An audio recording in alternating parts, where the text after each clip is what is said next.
মাইজের খেয়াঘাট। খুলনা জেলার রূপসা থানার বুক চিরে বয়ে চলেছে 18 বাঁকি নদী। এই নদী শুধু পানি বহন করে না, বহন করে মানুষের জীবন জীবিকা, সম্পর্ক আর কত না জানা ইতিহাস। এই নদীর এক গুরুত্বপূর্ণ পারাপারের স্থান রহিমনগর আর নন্দনপুর গ্রামের সংযোগ স্থল। সরকারি নথিতে যার নাম মাঝির খেয়াঘাট,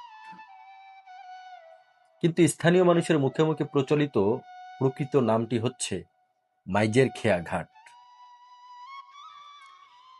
এই ঘাট মূলত দুটি ইউনিয়নকে যুক্ত করে, নৈহাটি ইউনিয়নের রহিমনগর গ্রাম আর শ্রীফলতলা ইউনিয়নের নন্দনপুর গ্রাম।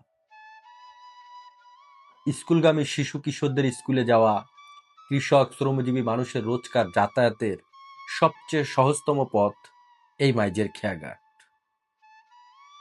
কিন্তু প্রশ্ন হলো, এই ঘাটের নাম মাইঝের খেয়াঘাট কেন?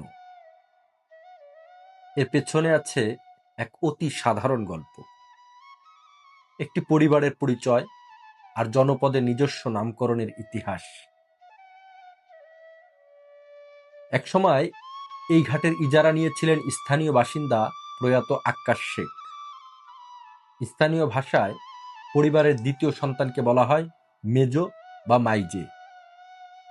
আক্কাস ছিলেন তার পরিবারের দ্বিতীয় সন্তান, অর্থাৎ মাইজে, আর তার ইজারা নেওয়া ঘাট এই নামেই নামকরণ হয়ে যায় মাইজের খেয়াঘাট নামে।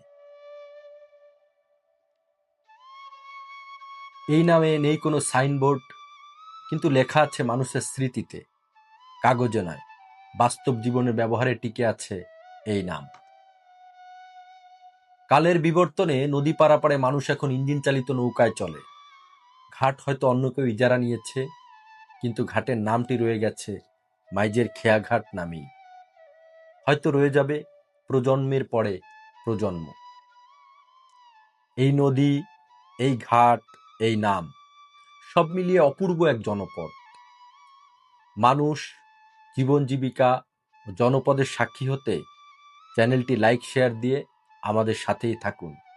দেখা হবে অন্য কোনো জনপদে, অন্য কোনো গল্পে।